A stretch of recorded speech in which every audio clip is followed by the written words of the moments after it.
Muito obrigado por escolher o Ministério de Vídeo e Áudio do Templo Batista Maranata. Depois de ouvir esta mensagem, visite o nosso site www.tbm.org.br.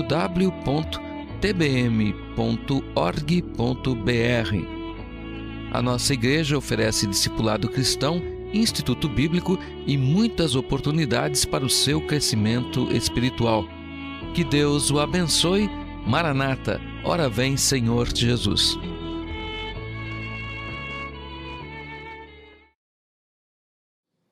Muito bem, nós já fizemos a leitura deste texto, Marcos capítulo 5, a partir do versículo 24, 25, fala de uma mulher que há 12 anos convivia com um fluxo de sangue, uma hemorragia muito pesada.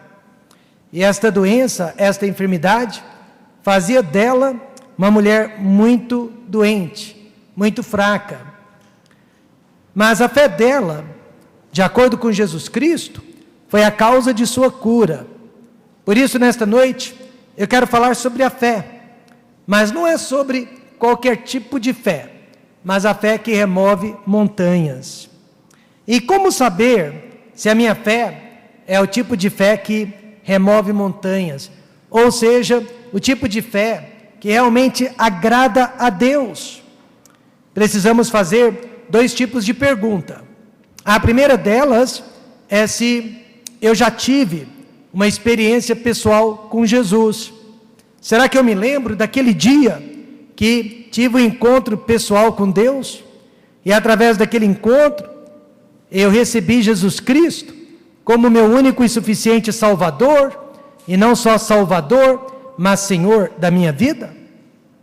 E a segunda pergunta, tão importante quanto a primeira: tenho agora certeza absoluta de minha salvação?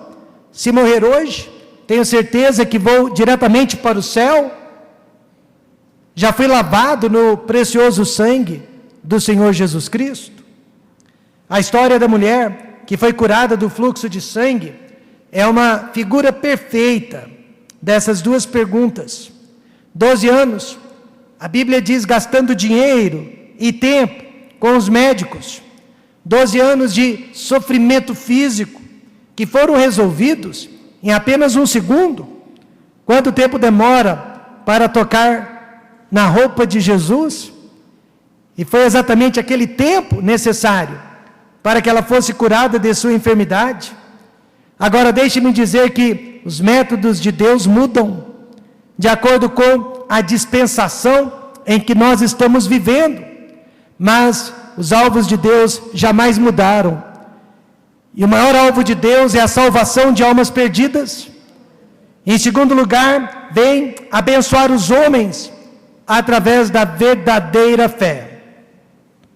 Um dos pais da igreja, Santo Agostinho, certa vez disse que se você acredita só no que gosta a respeito da Bíblia e rejeita o que você não gosta, não é na Bíblia que você acredita, mas em si mesmo.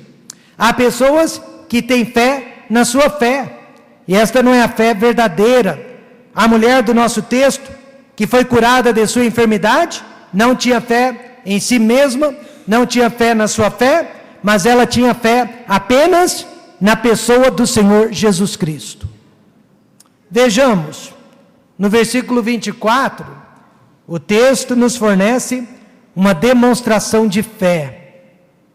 Diz que, e foi com ele, e seguiu uma grande multidão que o apertava. Que o apertava significa que ninguém podia chegar perto dele. Ele estava cercado, ele estava protegido por uma grande, não pequena multidão. E apesar daquele obstáculo, a mulher estava determinada a se aproximar de Jesus Cristo e tocar no seu manto. Assim que ela conseguiu tocá-lo, a Bíblia diz que imediatamente ela foi curada. Mas para isso, ela teve que ultrapassar alguns obstáculos. Isto, irmãos, é sinal de verdadeira fé. A verdadeira fé é aquela que ultrapassa os obstáculos. Talvez nesta noite para vir à igreja, você teve que vencer o cansaço, amém, irmãos? Pior ainda, você teve que vencer a apatia espiritual, mas você demonstrou verdadeira fé ao ultrapassar aquele obstáculo. Mas ao ficar em casa, ao desistir, ao sucumbir-se à sua carne, você deixou de praticar a verdadeira fé. E a Bíblia ensina que sem fé é impossível agradar a Deus. Jesus pergunta no versículo 30, quem tocou nas minhas vestes?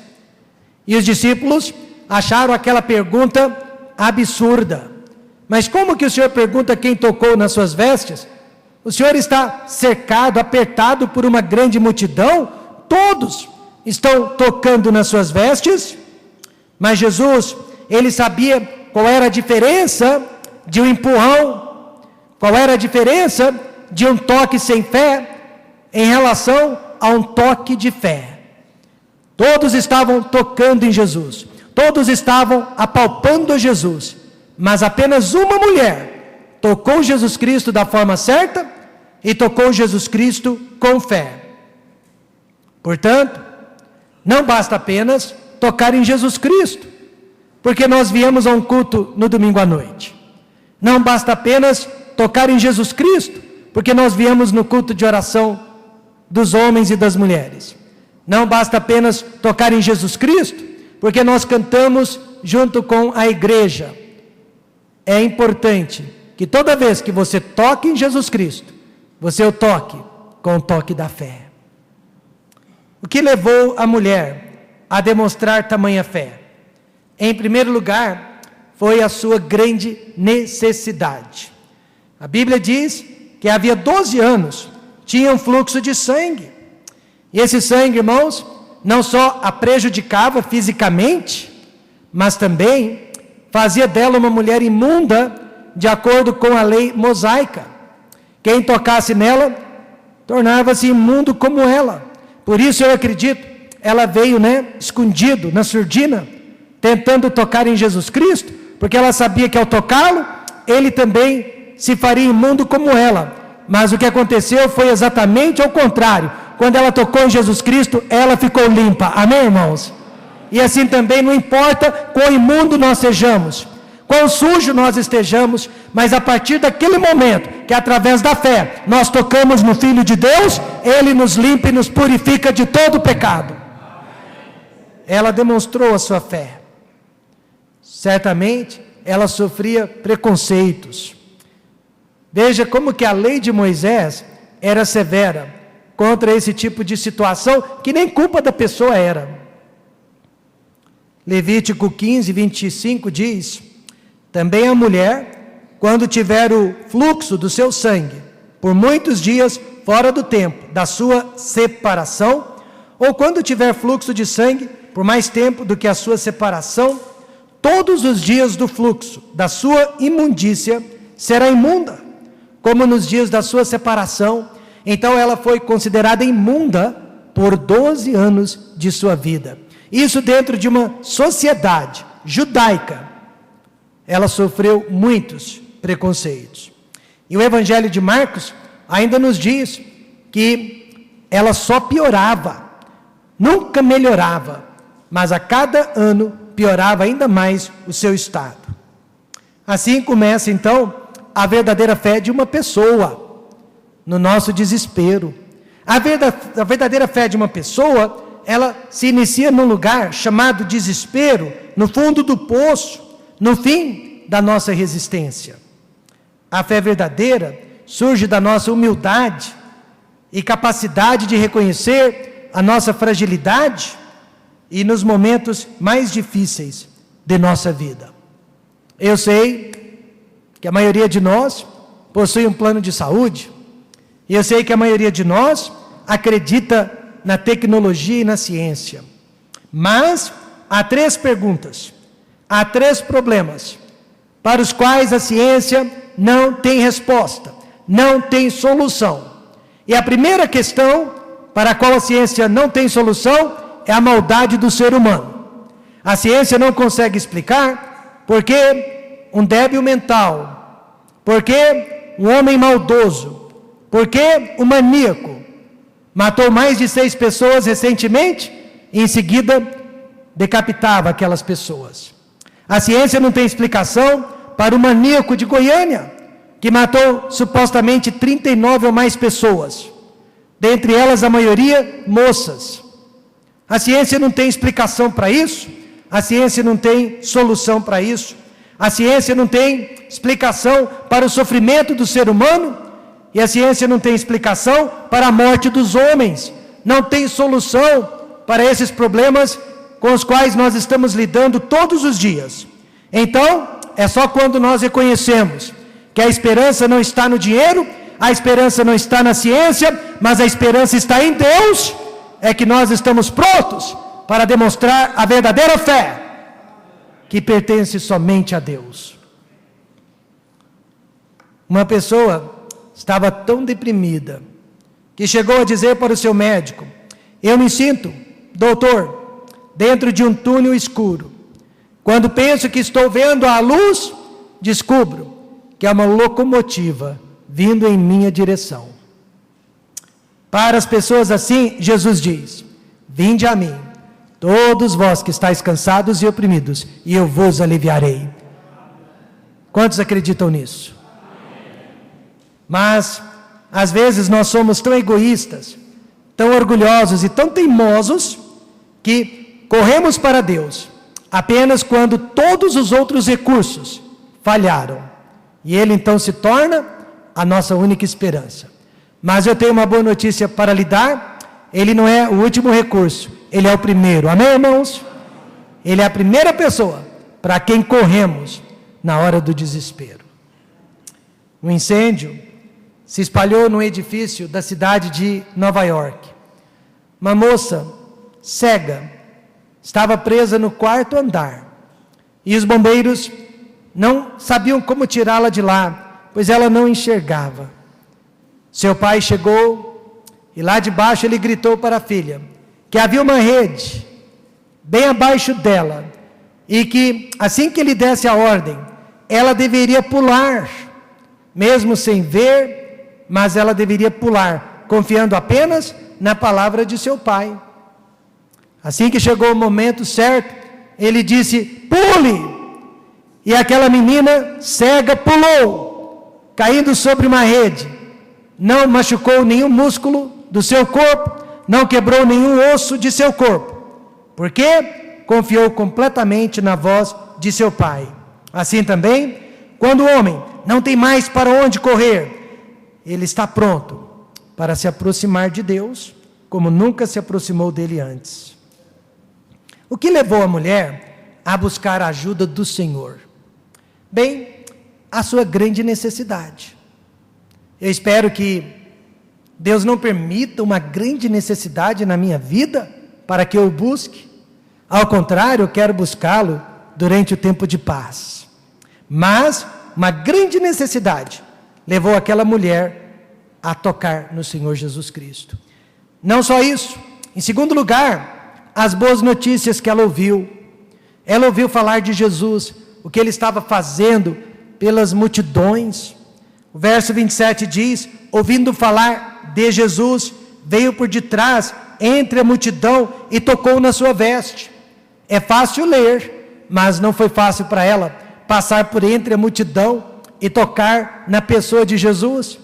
Eu creio que muitos, dentre a multidão, sabiam que ela era imunda. Imagino que quando ela passava por entre as pessoas fugiam dela, se afastavam dela, porque ninguém queria se fazer imundo como ela. Porém, ela passou por cima dos preconceitos, da perseguição, e ela tocou no manto de Jesus, porque ela havia ouvido uma boa notícia. A boa notícia é que Jesus Cristo salva. A boa notícia é que Jesus Cristo cura. A boa notícia é que Ele é o verdadeiro Filho de Deus. A boa notícia é que Ele recebeu do Pai todo o poder no céu e na terra. E ela, sabendo disso, procurou por Ele. Agora, do que adianta possuir uma grande necessidade? Meus irmãos, no mundo há milhares, milhões de pessoas padecendo necessidades, sofrendo doenças e tantos outros problemas, mas poucas delas estão buscando o Senhor Jesus Cristo. além de padecer uma grande necessidade, é preciso ter fé. Eu me lembro de um homem que eu conheci na minha juventude. Ele era funcionário de carreira do Banco do Brasil. Sua esposa era crente, mas ele estava irredutível. Ele não tinha tempo para Deus. Ele não tinha tempo para a igreja. A sua ambição era continuar crescendo no trabalho. Finalmente ele foi diagnosticado com uma doença muito rara, câncer nos ossos. E ele tinha pouco tempo de vida. Ele esqueceu da carreira do banco e ele correu para Deus. E apesar de ter vivido poucos anos, foi um dos melhores crentes que eu já conheci. Assim também, a mulher do nosso texto, ela tinha uma grande necessidade, a de ser curada. Deixe-me dizer-lhe nesta noite, você tem uma grande necessidade, talvez ainda não saiba, mas todos nós que estamos neste mundo, nós sempre vamos ter necessidades. E é por isso que precisamos estar próximos de Deus, amém, irmãos? E não distante dele, vivendo a nossa vida como que se ele não existisse. Ela ouviu falar de Jesus, foi atrás. Você sabia que nem sempre é da vontade de Deus curar as nossas enfermidades? Mas você sabia que Deus tem poder para curar todas as enfermidades? A fé da mulher não era muito forte. Nós não estamos falando aqui, irmãos, de alguém como Abraão. Nós não estamos falando de alguém como Abel. Nós não estamos falando de alguém como Gideão. Nós estamos falando de uma mulher cuja fé era fraca, mas forte o suficiente para experimentar o poder de Deus. Era uma fé fraca, por duas razões. A primeira, foi uma fé secreta. A Bíblia diz que ela secretamente foi atrás de Jesus. Ela não disse para ninguém. Pior ainda, ela recebeu a bênção e ela queria ir embora sem agradecer pela bênção. Meus amados irmãos, será que isso não está acontecendo entre nós nesta noite? Será que vários de nós recebemos bênçãos de Deus inefáveis durante este ano que está se findando, mas nós não proclamamos, nós não agradecemos, nós não publicamos, nós não glorificamos, nós não agradecemos a Deus por todas as bênçãos que Ele tem derramado sobre as nossas vidas? Nós temos nos tornado crentes invisíveis, secretos. Ninguém sabe da nossa fé, ninguém sabe das bênçãos que Deus tem derramado sobre as nossas vidas. Nós nos calamos e nós não deixamos que as pessoas saibam sobre o poder de Deus. Era uma fé secreta, mas observe que Jesus Cristo não o permitiu. Ele exigiu que ela se manifestasse. Sim, milhares de pessoas estavam tocando nele, mas uma havia recebido uma bênção especial e ele queria que ela se manifestasse. Ela não poderia ir embora sem agradecê-lo, sem glorificá-lo. Neste ano de 2014, Deus tem abençoado o trabalho de vocês, Deus tem abençoado a família de vocês, Deus tem acrescentado a família de vocês, Deus tem curado enfermidades, mas o que você tem feito para proclamar as bênçãos de Deus? Estamos calados diante de tanta bondade de Deus. Jesus não permitiu, exigiu que ela se manifestasse em público. Fé sem testemunho, irmãos, não tem nenhum proveito. E em segundo lugar, foi uma fé supersticiosa. Ela estava acreditando que o poder estava no manto, que o poder estava na roupa do Senhor Jesus Cristo. Ela estava acreditando que poderia tocar numa relíquia de Jesus, ser curada, ir embora, ninguém jamais precisava ficar sabendo. Foi por isso que Jesus Cristo a parou e a procurou em público para mostrar-lhe a verdadeira natureza da fé. Em outras palavras, mulher, não foram os seus dedos tocando as minhas roupas, não foram as minhas roupas tocando no seu dedo, mas a sua fé em Jesus Cristo, que lhe trouxe a cura e a salvação. Não foi o seu manto, mas foi a sua graça que a libertou. Por isso eu fico indignado com os pregadores sanduicheiros que existem no nosso país hoje em dia, que estão vendendo água do Rio Jordão, que estão vendendo água benta, que estão vendendo imagens disso, imagens daquilo, porque nós sabemos, não é a água, não é a imagem, é Jesus Cristo, Filho de Deus. É a pessoa dele, é o poder dele, que tem poder para nos curar e para nos salvar. Lembre-se, fé verdadeira é uma fé de relacionamento pessoal com Jesus Cristo. Mulher, você não vai embora não. Você precisa admitir o que aconteceu. Amém, irmãos? Em segundo lugar, o texto nos fornece uma demonstração de segurança. Primeiro veio a fé, mas em seguida veio a segurança. Ele disse: filha, a tua fé te salvou, vai em paz e ser curada deste teu mal. Eu admiro o Senhor Jesus Cristo. Primeiro, o que ele fez? Ele disse: a tua fé te salvou, porque a salvação é mais importante. E depois ele disse: ser curada. Aqui Jesus disse: vai em paz. Mas nos outros evangelhos, onde este episódio foi citado, ele disse: tem bom ânimo. Em outras palavras, imagine a alegria daquela mulher, curada depois de 12 anos, e de repente, do nada. Imagine se você tivesse uma doença crônica, e Deus, em uma questão de segundo, curasse aquela enfermidade, você ficaria feliz? Feliz da vida. Essa mulher teve duas razões para se alegrar. Primeiro, ela foi curada de sua doença. Aliás, foi a doença que a levou ao Senhor Jesus Cristo. Mas em segundo lugar, e mais importante, ela foi salva de todos os seus pecados. Primeiro, Jesus realizou o desejo dela. Qual era o desejo dela? Filha, tua fé te salvou, vai em paz e ser curada deste teu mal. O desejo dela era o da cura.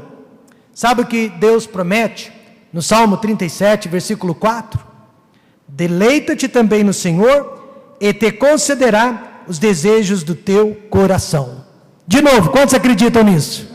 Mas o desejo do teu coração precisa ser o desejo do coração de Deus. Veja 1 João 5,14. E esta é a confiança que temos nele, que se pedirmos alguma coisa, segundo a sua vontade, ele nos ouve. Uma esposa de pastor estava palestrando para um grupo de várias mulheres sobre o poder da oração, e ela disse: eu dou graças a Deus que ele nem sempre disse sim para as minhas orações. Caso contrário, eu teria me casado várias vezes com um homem errado. E assim também, irmãos, um dia no céu, nós vamos agradecer a Deus que nem sempre ele disse sim para as nossas orações. Às vezes ele disse não, às vezes ele disse espera, mas ele sempre respondeu às nossas orações. E esta é a confiança que temos nele, que se pedirmos alguma coisa segundo a sua vontade, ele nos ouve. Pessoas estão até agora me perguntando: por que será que Deus abençoou tanto o TBM nessas últimas conferências? Mais de 160 pessoas visitaram a nossa igreja pela primeira vez. 40 delas fizeram uma decisão ao lado de Jesus Cristo. Meus irmãos, Deus nos abençoou porque esta era a vontade dele. Ele nos abençoou porque Deus tem interesse na salvação de almas. Portanto, sempre que fazemos uma oração dentro da vontade de Deus, esta é a confiança que temos nele. O diabo também concede o desejo do nosso coração, principalmente quando esse desejo é carnal, é maligno, é um desejo pecaminoso. A Bíblia diz que muitas pessoas tanto amaram a maldição que essa sobreveio a elas. Por isso nós temos que ter cuidado com o que pedimos. Agora, pastor, como saber que é Deus quem responde às nossas orações? Primeiro passo, quando o Espírito Santo trabalha em nossos corações. E nós sabemos quando ele trabalha, porque o papel dele é nos convencer do pecado, da justiça e do juízo vindouro. E o papel do Espírito Santo é o de nos repreender, para que possamos fazer o certo. O papel do diabo é o de nos acusar, para nos desanimar e nos tirar do caminho de Deus. Mas o Espírito Santo trabalha para tirar de nós confissão de pecados. Em segundo lugar, quando possuímos um imenso desejo de obedecermos à palavra de Deus, ou seja, a Bíblia Sagrada. Existe uma fome pela palavra de Deus, um desejo de ouvi-la, um desejo de lê-la, um desejo de recebê-la. 1 Pedro 2, verso 2, fala sobre esta fome. Desejai afetuosamente, como meninos novamente nascidos, como novo convertido, o leite racional não falsificado, para que por ele vades crescendo. Quando nós temos fome pela Bíblia, saiba que Deus é quem está respondendo às nossas orações. Terceiro, quando possuímos um desejo de contar aos outros sobre a salvação de Jesus. Deus está respondendo orações e nós, em seguida, queremos espalhar o evangelho de salvação para este mundo. Porque nós sempre falamos daquilo que gostamos: esporte, carro, política, mas o crente gosta é do Senhor Jesus Cristo. Quarto, quando somos provados e perseguidos. Recentemente a esposa de um diácono me disse: pastor, é incrível como que eu tenho sido perseguida, como eu tenho passado por provações. Porém alguém me disse, pastor, que é das árvores frutíferas que se sacodem os frutos. Amém, irmãos? Você não vê ninguém sacudindo uma árvore que não tenha fruto. Você não vê ninguém sacudindo uma árvore onde os frutos estão verdes. Mas é uma árvore frutífera, frutos que estão prontos para serem colhidos. Portanto, quando somos provados e perseguidos, quando o Senhor deixou as águas do batismo, Jesus Cristo, Ele foi para o deserto batalhar logo contra quem? Satanás. Quando somos provados e perseguidos. Quinto, quando sentimos o amor ágape por Jesus Cristo. Pastor, o que quer dizer isso? O amor de Deus. Esse amor, irmãos, nos dará força para enfrentar tudo neste mundo, para que possamos colocar Deus sempre em primeiro lugar.